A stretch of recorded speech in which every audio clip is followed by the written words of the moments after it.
मध्य पूर्व में शांति। कम से कम आज मध्य पूर्व में शांति नहीं होगी। ईरान ने शांति करीब आने और समझौते पर हस्ताक्षर होने दोनों से इनकार किया। डोनाल्ड ट्रंप आदर्श परिणाम चाहते थे। वे जन्मदिन पर खुद के हस्ताक्षर से मध्य पूर्व में शांति का उपहार चाहते थे। उन्होंने ईरान के साथ शांति समझौते की तारीख तय कर रविवार 14 जून को इसकी घोषणा कर दी थी। ट्रंप ने कहा था कि वॉशिंगटन और तेहरान के बीच समझौते पर रविवार को ही हस्ताक्षर होने चाहिए। उन्होंने ट्रू सोशल पर वादा किया कि समझौते पर हस्ताक्षर के साथ ही हार्मुज जलडमरू मध्य सभी जहाजों के लिए खुल जाएगा। इसी तारीख का ऐलान एक दिन पहले पाकिस्तान के प्रधानमंत्री शहबाज शरीफ ने किया था, जो वार्ता के मुख्य मध्यस्थ हैं। और इसी जानकारी की पुष्टि सऊदी अरब के विदेश मंत्री ने भी की। लेकिन अचानक ईरानी अधिकारियों ने कहा कि अब तक कोई अंतिम समझौता नहीं हुआ है और शायद आज ही उस पर हस्ताक्षर नहीं होंगे। उन्होंने कहा कि हम डोनाल्ड ट्रंप को उनके जन्मदिन पर ऐसा तोहफा नहीं देंगे। वैसे आज उनकी 80वीं सालगिरह है। और फिर अचानक तेहरान ने किस बात पर सहमति जताई है, इससे जुड़ी नई जानकारियां सामने आती हैं। तेहरान ने एक बार फिर शांति समझौते का नया संस्करण पेश किया है और ये फिर से उस बात से अलग है जो डोनाल्ड ट्रंप ने हमें बताई थी। तो चलिए ताज़ा हालात विस्तार से समझते हैं। मेरा नाम अलेक्सेई पिची है। शुरू करने से पहले आपसे अनुरोध है कि चैनल को सब्सक्राइब करें, लाइक करें और कोई भी अपनी टिप्पणी लिखें। डोनाल्ड ट्रंप का जश्न बिगड़ गया है। आज ट्रंप 80 साल के हुए और अपनी सालगिरह पर असली तोहफा चाहते थे। ये ईरान के साथ शांति समझौते पर हस्ताक्षर करना था। ईरान ने आज ट्रंप द्वारा घोषित शांति समझौते पर हस्ताक्षर और आज ही हार्मुज जलडमरू मध्य खोलने की बात का खंडन कर दिया। ईरान के विदेश मंत्रालय के प्रवक्ता इस्माइल बगाई ने कहा कि आज हस्ताक्षर नहीं होंगे, लेकिन भविष्य में हो सकते हैं। उनकी आगे की टिप्पणी है, हमें समझौता ज्ञापन पर हस्ताक्षर की सही तारीख का इंतजार करना होगा, हालांकि यह निश्चित रूप से आज नहीं है। ईरानी एजेंसी फार्स ने एक सूत्र के हवाले से बताया कि तेहरान ने अभी तक रूपरेखा समझौते पर अंतिम निर्णय नहीं लिया है और इसके राजनीतिक, कानूनी और तकनीकी पहलुओं पर विशेषज्ञ और राजनीतिक स्तर पर काम जारी है। अब बताया जा रहा है कि कतर के अधिकारी तेहरान रवाना हो गए हैं ताकि ईरानियों को नतीजे तक पहुंचने में मदद मिल सके। यहीं से सबसे दिलचस्प बात शुरू होती है। फार्स के मुताबिक ईरानियों ने डोनाल्ड ट्रंप के जन्मदिन पर हस्ताक्षर नहीं करना चाहते, क्योंकि उन्हें डर था कि अमेरिकी राष्ट्रपति इसका निजी प्रचार करेंगे। वो इसे अपनी जीत के रूप में पेश करेंगे और राजनीतिक व मीडिया उद्देश्यों के लिए इस्तेमाल करेंगे। यानी अब बात सिर्फ शर्तों की नहीं है, बात यह है कि तेहरान किसी और के जश्न की सजावट बनना नहीं चाहता। कम से कम वे यही कह रहे हैं। इस समझौते में क्या होना चाहिए? अमेरिका और ईरान ने पाकिस्तान व कतर की मध्यस्थता में 3 महीने तक समझौता ज्ञापन का मसौदा तैयार किया। दस्तावेज को युद्ध विराम की अवधि 60 दिनों के लिए बढ़ानी थी, हार्मुज जलडमरू मध्य को खोलना था और ईरानी परमाणु कार्यक्रम पर बातचीत की शुरुआत करनी थी। ईरानी एजेंसी मेहर ने 14 बिंदुओं का प्रारंभिक मसौदा प्रकाशित किया, जिसमें तेहरान की मांगों की सूची काफी प्रभावशाली है। हर मोर्चे पर लेबनान सहित पूर्ण युद्ध विराम, अमेरिका ईरान के आंतरिक मामलों में दखल न दे, 30 दिन में समुद्री नाकाबंदी हटे, ईरान के आसपास से अमेरिकी सेना की वापसी, हार्मुज जलडमरू मध्य में नौवहन की बहाली, तेल और पेट्रोकेमिकल्स की बिक्री पर लगे प्रतिबंधों को निलंबित किया जाए, ईरान को उसकी जमी संपत्तियों तक पूरी पहुंच मिले।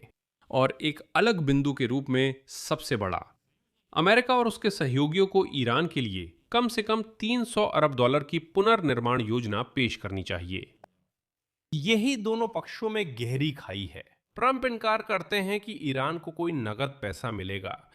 वो खास तौर पर 2015 की ओबामा की परमाणु डील के साथ अंतर को उजागर करते हैं। वे ये कहते हैं कि ओबामा के भुगतानों के विपरीत अब कोई पैसे का लेन देन नहीं होगा। अमेरिका चाहता है कि ईरान हार्मुज जलडमरू मध्य को जहाजों के लिए मुफ्त खोले और अमेरिकी अधिकारियों के अनुसार यही शर्त ईरानी जहाजों के लिए नाकाबंदी हटाने की है, लेकिन तेहरान बिल्कुल उल्टा जोर देता है। ईरानी विदेश मंत्रालय के मुताबिक समझौते में ईरान को हार्मुज जलडमरू मध्य से गुजरने वाले जहाजों से शुल्क वसूलने का अधिकार शामिल है। अन्य बातें भी हैं। पैसे और हार्मुज जलडमरू मध्य के अलावा ईरानी पक्ष ने अत्यधिक कठोर मांगे रखी। अमेरिकी सैन्य ठिकानों को क्षेत्र से हटाया जाना चाहिए। और संवर्धित यूरेनियम ईरान में ही रहता है, और यही वो मुख्य बिंदु है जो पूरे ढांचे को तोड़ देता है। क्योंकि ट्रंप के लिए मुख्य, माफ कीजिए, प्रचारात्मक तर्क यही है, ईरान कभी भी ना तो खरीद कर और ना ही विकसित करके परमाणु हथियार हासिल कर पाएगा। लेकिन समस्या यह है कि तेहरान अपना यूरेनियम देने के लिए बिल्कुल भी तैयार नहीं है। इसका प्रमाण भौतिक है। हाल ही में ईरान ने उन भूमिगत परिसरों के प्रवेश बंद कर बारूदी सुरंगें बिछा दी जहां उसका समृद्ध यूरेनियम जमा है। अब सीएनएन ने इस्फहान में ढही हुई सुरंगों को दर्ज किया है, जो दो स्तरों पर संकेत देती हैं। सबसे पहले, तेहरान इन भंडारों पर कब्जा करने के लिए संभावित अमेरिकी जमीनी कार्रवाई से खुद को सुरक्षित कर रहा है। ऐसी कार्रवाई तैयार थी, लेकिन ट्रंप ने आखिरी पल में रद्द कर दी। दूसरी बात, अपने ही भंडारण स्थलों पर बारूदी सुरंगें बिछाकर ईरान दिखा रहा है कि वह किसी भी समझौते के तहत परमाणु सामग्री छोड़ने का इरादा नहीं रखता। आज जब शांति समझौते पर हस्ताक्षर होने वाले थे, ईरान ने फिर शांति समझौते का अपना संस्करण प्रेस में लीक कर दी। इस बार वो इसे अमेरिकी मीडिया में लीक कर रहा है। नई संस्करण में बताया गया है कि ईरान हॉर्मुज जलडमरू मध्य को सभी वाणिज्यिक जहाजों के लिए तुरंत खोलता है और अमेरिका ईरानी बंदरगाहों से समुद्री नाकाबंदी हटाता है। यही था। अमेरिका वादा करता है कि अंतिम समझौते तक ईरान पर नई पाबंदियां नहीं लगाएगा। अंतिम समझौते के बाद अमेरिका और संयुक्त राष्ट्र की ईरान पर सभी पाबंदियां हटा दी जाएंगी। अमेरिका ईरान को अस्थायी रूप से तेल प्रतिबंधों से छूट देगा, जिससे तेहरान को समझौते से पहले ही तेल बेचने और आय प्राप्त करने की अनुमति मिलेगी। और अब सबसे महत्वपूर्ण बात, जो जानकारी ईरानी लीक कर रहे हैं। अमेरिका ने $25 अरब को जारी करने पर सहमति दे दी है ईरान की जमी हुई संपत्तियों में से, जिसमें सीधे पैसे ट्रांसफर करना, क्षेत्रीय देशों का सहयोग और वित्तीय क्रेडिट लाइनें देना शामिल है। और वॉशिंगटन अपने क्षेत्रीय सहयोगियों के साथ मिलकर ईरान के पुनर्निर्माण और विकास की एक योजना तैयार करेगा, जिस पर तेहरान के साथ 60 दिनों के भीतर सहमति बन जाएगी। और न्यूनतम मांग $300 अरब है। अब परमाणु कार्यक्रम पर तेहरान सहमत है कि वो परमाणु हथियार ना बनाएगा, ना हासिल करेगा। अंतिम समझौते के होने तक ईरान अपने परमाणु कार्यक्रम की वर्तमान स्थिति बनाए रखेगा और आगे यूरेनियम संवर्धन या परमाणु अवसंरचना के विस्तार से परहेज करेगा। संयुक्त राज्य अमेरिका सहमत है कि भविष्य के व्यापक समझौते के तहत ईरान को उच्च संवर्धित यूरेनियम का भंडार केवल अपनी सीमा के भीतर ही पतला करने की अनुमति होगी, कहीं और नहीं ले जाया जाएगा।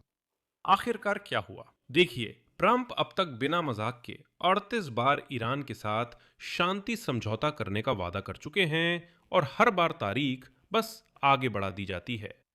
और कल उन्होंने ये घोषणा की कि 14 जून को, बिल्कुल मेरे जन्मदिन पर, जब मैं 80 साल का हो जाऊंगा, हम निश्चित रूप से ईरान के साथ वर्चुअल शांति समझौते पर हस्ताक्षर करेंगे। इस्लामिक रेवोल्यूशनरी गार्ड्स कॉर्प्स ने पहले ही 14 जून से जोड़कर अमेरिकी राष्ट्रपति की गुप्त जिद की खुलकर आलोचना कर दी है। तो इंतजार करते हैं। यही मैं विराम लेता हूं। अपनी राय और निष्कर्ष हमेशा की तरह नीचे कमेंट्स में लिखें। अगर आप इस YouTube चैनल को सपोर्ट करना चाहते हैं तो डिस्क्रिप्शन के लिंक या डिटेल्स से डोनेट कर सकते हैं। Buy me a coffee, Patreon, crypto wallets और बैंक डिटेल्स की लिंक्स दी गई हैं, जो आपके लिए सुविधाजनक हो चुने। आपकी मदद के लिए आभारी रहूंगा। अपना ख्याल रखें। अलविदा।